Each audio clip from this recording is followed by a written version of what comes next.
आज की हमारी कहानी है हंसने वाली मछली। कश्मीरी लोक कथा है ये। तो बहुत पहले की बात है। कश्मीर की बहुत खूबसूरत घाटी में एक राजा राज करता था। राजा का महल झेलम नदी के किनारे था। एक दिन राजा की रानी महल के झरोखे से देख रही थी। उसने एक मछली बेचने वाली को देखा जो मछलियों से भरी टोकरी लेकर शहर में बेचने जा रही थी। रानी ने मछली वाली को ऊपर बुलाया। मछली वाली ने अपनी टोकरी नीचे रखी। टोकरी में ऊपर ही एक बहुत बड़ी मछली थी। ये मछली नर है या मादा? अगर मादा होगी तो मैं ले लूंगी, रानी बोली। रानी का इतना कहना था कि मछली जोर से हंसी और टोकरी से नीचे चली गई। रानी और मछली वाली दोनों मछली के हंसने से डर गई। मछली वाली ने जल्दी से टोकरी उठाई और वहां से चल दी। रानी सोच में पड़ गई। मछली को हंसते हुए तो ना कभी किसी ने देखा ना सुना। जरूर ये कोई विशेष मछली होगी। जब तक मछली के हंसने के रहस्य का पता नहीं लगा लूंगी तब तक चैन से नहीं बैठूंगी। शाम को जब राजा महल में आए तो रानी ने मछली की हंसी के विषय में बताया। मछली आपकी बात सुनकर हंसने लगी। ये तो बड़े अचरज की बात है, राजा बोले। मैं कुछ नहीं जानती। आपको मछली क्यों हंसी इसका पता लगाना पड़ेगा, रानी ने जिद की। दूसरे दिन राजा का दरबार लगा था। राजा ने सारी बात बताई और बोले, क्या कोई बता सकता है कि मछली क्यों हंसी होगी? जब कोई नहीं कुछ बोला तो राजा ने अपने वजीर से कहा कि 6 माह के अंदर वो मछली के हंसने का कारण पता लगाकर बताए, वरना उसका सिर धड़ से अलग कर दिया जाएगा।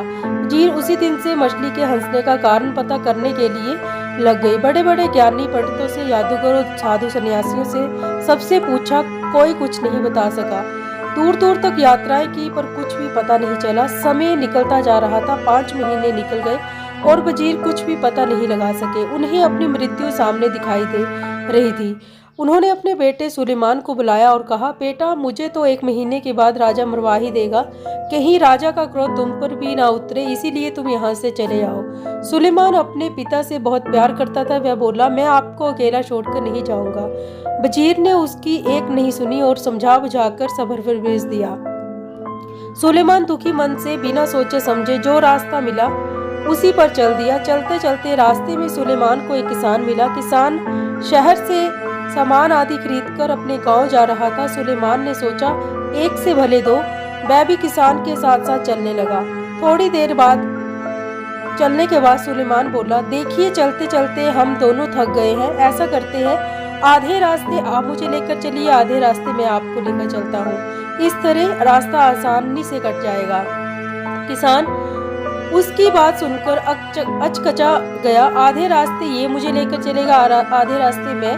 कैसी बेवकूफ़ी की बात करता है, किसान ने सोचा और चुपचाप आगे बढ़ता रहा। थोड़ी देर में वे एक पहाड़ी के ऊपर थे। नीचे झेलम नदी की पतली धार दिखाई दे रही थी और ऊपर देवदार के पेड़ों का जंगल। दोनों एक पत्थर पर बैठ गए, सुस्ताने लगे। सुलेमान ने जेब से एक चाकू निकाला और उसे किसान को देकर बोला, आप ये चाकू लीजिए और जंगल से 2 घोड़े ले आइए, और हाँ, चाकू संभाल कर रखिएगा, बहुत कीमती है। चाकू लेकर मैं जंगल से घोड़े पकड़ लाऊं? यहाँ इस पहाड़ी पर घोड़े? या तो ये खुद पागल है या मुझे पागल बना रहा है, किसान बड़बड़ाया। थोड़ी देर में फिर से दोनों चल दिए। कुछ देर के बाद दोनों एक खेत में पहुंचे। खेत में पकी हुई फसल कटने के लिए तैयार खड़ी थी। कितनी अच्छी फसल है, किसान देखकर बोला। हाँ, वह तो है, पर पता नहीं फसल खाली गई है या बची है। सुलेमान ने जवाब दिया, खाली गई है? क्या मतलब है तुम्हारा? देख रहे हो, फसल अभी तक आधी कटी नहीं है और तुम कह रहे हो खाली गई है। किसान गुस्से में बोला, मैंने तो यूं ही कह दिया, सुलेमान बोला, और वे फिर अपने सफर पर चल दिए। अब वे एक फूलों से भरी घाटी में पहुंचे। घाटी के एक ओर एक छोटी सी नदी बह रही थी। नदी के पार पहाड़ी थी जिस पर एक गांव दिखाई दे रहा था। किसान ने अपने जूते उतारे, पजामा ऊपर खींचा और नदी पार करने लगा। नदी अधिक गहरी नहीं थी पर धार बहुत तेज थी और तलहटी में ढेर सारे छोटे बड़े पत्थर थे। नदी पार करके किसान मुड़ा तो उसने देखा कि सुलेमान जूते पहने हुए ही नदी पार कर रहा था। सचमुच में ये पागल है, किसान ने सोचा। नदी पार करके दोनों पहाड़ी पर चढ़ने लगे। गांव के पास पहुंचकर किसान बोला, मेरे घर चलो, कुछ खा पी कर और आराम करके आगे के सफर पर निकल जाना। मुझे बड़ी खुशी होगी आपके घर चलकर, लेकिन क्या आपके घर की छत इतनी मजबूत है कि आप मुझे अपने घर ले जा सके? सुलेमान ने जवाब दिया। अब किसान अपने गुस्से पर काबू नहीं रख सका और बोला, मैंने तो शराफत के नाते अपने घर आने की दावत दी थी। नहीं आना तो मत आओ, पर मेरा अपमान तो मत करो। इतना कहकर किसान अपने घर की तरफ चल दिया। किसान की बेटी थी गुलनार, बहुत समझदार और चतुर। जब उसने अपने पिता का गुस्से भरा तमतमाता चेहरा देखा तो बोली, अब्बू क्या बात है, किस पर इतना नाराज हो रहे हैं?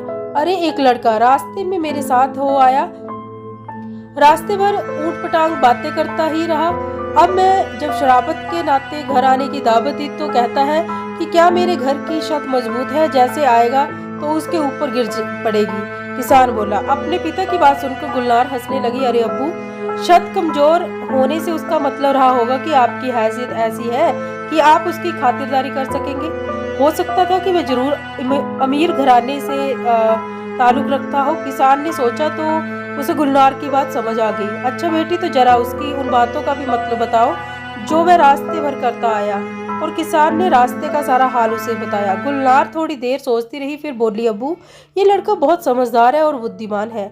उसकी हर बात में एक मतलब छिपा है। जब उसने कहा कि आधे रास्ते आप मुझे ले चलें और आधे रास्ते मैं आपको, तो उसका मतलब था कि आधे रास्ते आप उसको कोई कहानी सुनाइए और आधे रास्ते वह सुनाएगा। इस तरह रास्ता आराम से कट जाएगा और किसी को थकान महसूस नहीं होगी। और घोड़े? किसान बोला। घोड़ों से उसका मतलब असली घोड़ों से नहीं था। उसका मतलब था कि जंगल से लकड़ी की 2 मजबूत टहनियां काट कर ले आइए जो छड़ी का काम देंगी। चलते चलते थक जाने पर छड़ी का सहारा किसी घोड़े से कम नहीं होता। और फसल खा ली गई से उसका क्या मतलब था कि कहीं किसान ने साहूकार से कर्ज तो नहीं लिया है? अगर लिया होगा तो फसल सारी साहूकार उठा ले जाएगा, किसान को तो कुछ भी नहीं मिलेगा। चलो तुम्हारी सब बातें ठीक है, पर जूते पहनकर नदी पार करना तो पागलपन ही कहा जाएगा। किसान बोला। अब्बू, मैं कई बार सोचती हूँ कि लोग जूते उतारकर नदी में क्यों जाते हैं। ऐसा करने से कोई नुकीला पत्थर उनके पैर में चुभ सकता है और वे गिर भी सकते हैं। जूते पहनने रहने पर पैरों का बचाव तो होता है। अरे ये तो लड़का सचमुच बहुत अक्लमंद है, मैं अभी उसे लेकर आता हूँ, कहकर किसान घर से निकल गया। इधर गुलनार ने सोचा क्यों ना वह लड़की की परीक्षा ले। उसने एक थाली में 12 रोटियां रखी, एक कटोरा खीर का भरकर और दूध में लबालब भरा हुआ एक जग रखा। थाली नौकर को देकर बोली, ये थाली सुलेमान को देना और कहना कि साल में 12 महीने होते हैं, पूरे चांद की रात है और सागर में पानी लबालब भरा है।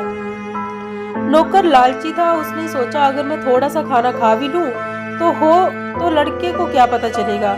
उसने एक रोटी खीर के साथ खा ली, फिर जग में थोड़ा सा दूध पी लिया। फिर उसने जाकर थाली सुलेमान को दी और गुलनार का संदेश सुनाया।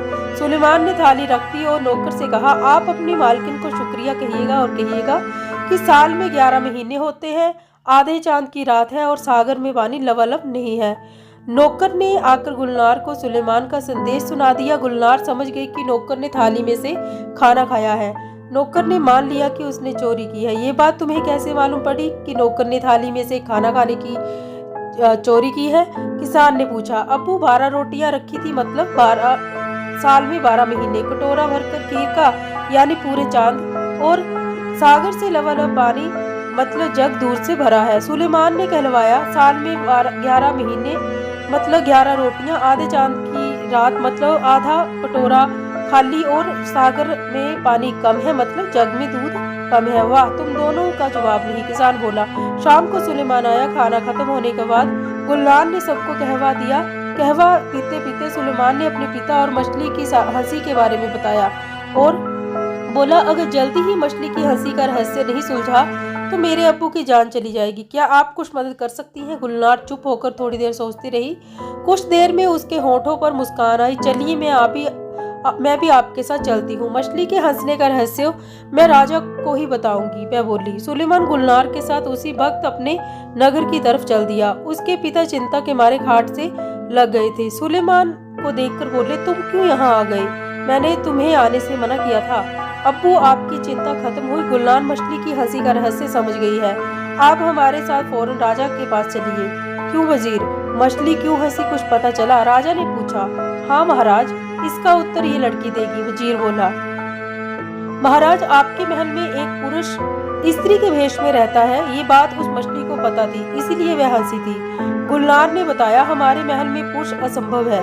राजा बोला, महाराज अभी इसका फैसला हो जाता है। गुलनार ने जवाब दिया। अब उसके लिए एक बड़ा सा गड्ढा खुदवाया। फिर महल की सारी दासियों को उस गड्ढे को कूदकर पार करने के लिए कहा। कोई भी दासी उस गड्ढे को पार नहीं कर सकी सिवाय उस दासी के जो असल में राज में एक पुरुष था। वह एक चोर था और राजा के महल में चोरी करने के इरादे से रह रहा था। राजा ने उसे कारागार में डलवा दिया। राजा ने गुलनार को बहुत सारी धन दौलत इनाम में दी और उसकी बुद्धिमानी की सराहना की। थोड़े दिनों में सुलेमान और गुलनार का विवाह हो गया। माई चैनल विप्लव वॉइस को जरूर सब्सक्राइब करें और इस हर कहानी पर अपनी राय जरूर दें। धन्यवाद।